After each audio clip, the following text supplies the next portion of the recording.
नमस्कार दोस्तों, मैं astrologer Monika Agarwal Astro World में आपका स्वागत करती हूँ।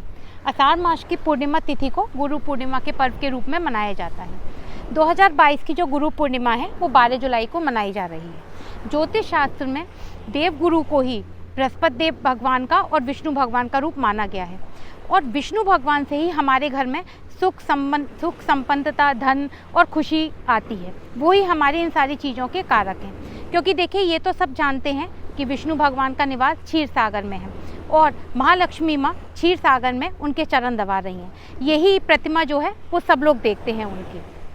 तो अगर आपको महालक्ष्मी का निवास अपने घर में स्थायी रूप से चाहिए तो आपको विष्णु भगवान को अवश्य मनाना पड़ेगा। तो गुरु पूर्णिमा वाले दिन अगर हम छोटे छोटे से उपाय करेंगे तो महालक्ष्मी का हमारे घर में स्थायी निवास होगा और विष्णु भगवान की हमारे ऊपर हमेशा कृपा बनी रहेगी। तो गुरु पूर्णिमा वाले दिन आप सुबह सबसे पहले जब अपने बिस्तर से उठें या आप अपने बिस्तर पर रहें तो आप सबसे पहले 3 बार बोलिए कि हे नारायण, आप हर क्षण हर पल हमारे साथ हैं। ऐसा आपको 3 बार बोलना है। उसके बाद आप महालक्ष्मी से बोलिए, हे माँ लक्ष्मी माँ, आप हमारे यहाँ स्थायी रूप से निवास कर रही हैं, करें नहीं स्थायी रूप से निवास कर रही हैं। ऐसा भी आपको 3 बार बोलना है। उसके बाद आप अपने चरण को ज़मीन पर रखिए और जो ज़मीन है, जो पृथ्वी है, उसको आप स्पर्श करके और माथे से लगाइए। उसके बाद आप अपने घर को स्वच्छ करिए।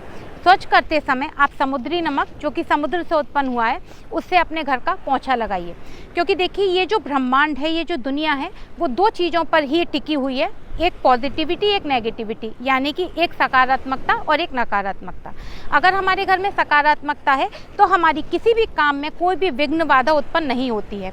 हमें जो कुछ भी चाहिए, हमें धन चाहिए, हमारे व्यापार में वृद्धि चाहिए, हमें संतान उत्पत्ति होने में कोई परेशानी हो रही है, उसमें हमें वृद्धि चाहिए, हमें कुछ भी चाहिए वो हमें मिलता है। और अगर हमारे घर में कहीं भी नकारात्मकता है तो हमारे इन चीज़ों का धीरे धीरे अभाव होना शुरू हो जाता है। तो अगर आपको महालक्ष्मी का अपने घर में स्थायी रूप से निवास चाहिए तो उस दिन आप नमक का पोंछा लगाइए और एक कांच के बाउल में समुद्री नमक भर के और घर के हर कमरे में रखिए और बाथरूम में रखिए। क्योंकि जो समुद्री नमक है वो उसमें इतनी अधिक शक्ति होती है कि घर की जितनी भी उस कमरे की या उस घर की जितनी भी नकारात्मकता होती है उसको वो सोख लेता है। उसके बाद उस नमक को आपको हर पूर्णिमा वाले दिन कहीं पे किसी बाथरूम में उसको विसर्जित कर दीजिए या कहीं पर उसको बाहर फेंक दीजिए और नया जो नमक है वो स्थापित करिए। उसके बाद आप स्नान के पानी में थोड़ा सा गंगा जल डालिए और ओम नमः भगवते वासुदेवाय का लगातार जाप करिए। स्नान करने के बाद आप भगवान विष्णु को और महालक्ष्मी को शंख से स्नान कराइए।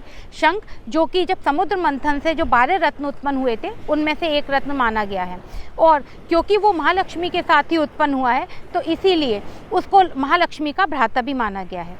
तो आप शंख में आप थोड़ा सा गंगा जल और थोड़ा सा केसर डाल के भगवान विष्णु और महालक्ष्मी का आप स्नान कराइए। और उसके बाद आप जब पूजा कर लें तो उस शंख को अपने घर में ज़रूर बजाइए। क्योंकि शंख की ध्वनि में इतनी सकारात्मकता होती है कि आपके यहाँ कोई भी आपको परेशानी हो, आपके यहाँ पितृ दोष हो, आपके घर में कोई आपके व्यापार में परेशानी चल रही हो, धन में परेशानी चल रही हो, बच्चों के साथ कोई परेशानी हो, किसी आपके घर में कोई हारी बीमारी हो, कोई भी परेशानी हो, उसको वो ख़त्म करके आपके घर में सकारात्मकता लाता है और इन चीज़ों में वृद्धि करता है। उसके बाद आप कौड़ी, जो कि पीली कौड़ी, जो कि समुद्र से ही उत्पन्न हुई है, क्योंकि समुद्र से उत्पन्न चीज़ों का इसलिए बहुत अधिक महत्व है क्योंकि महालक्ष्मी की जो उत्पत्ति है वो समुद्र से ही हुई है। और पीली कौड़ी, और जो कि महालक्ष्मी का ही प्रतीक माना जाता है, और गोमती चक्र लीजिए।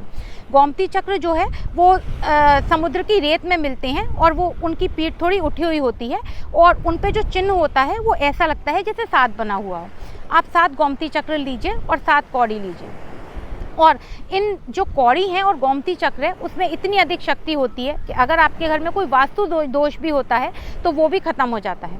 तो उनको लेकर आप उनको गंगा जल से थोड़ा सा स्नान कराइए और उसके बाद हल्दी में थोड़ा सा जल डालिए और उसको घोलकर उसके ऊपर स्वास्तिक बनाइए। तो अगर आपके घर में कोई भी वास्तु दोष है तो आप उसको पीले कपड़े में बांधकर और अपने घर के मुख्य द्वार पर टांग दीजिए। आपको अधिक अथाह लक्ष्मी की प्राप्ति चाहिए तो उसको लाल कपड़े में बांधकर आप अपनी तिजोरी में स्थापित करिए। और अगर आपको अपने घर में बहुत अधिक सकारात्मकता चाहिए तो उसको एक कांच की एक प्लेट में उसको रखकर और उसको आप अपने मंदिर में रखिए और उसको नित्य पूजा करिए।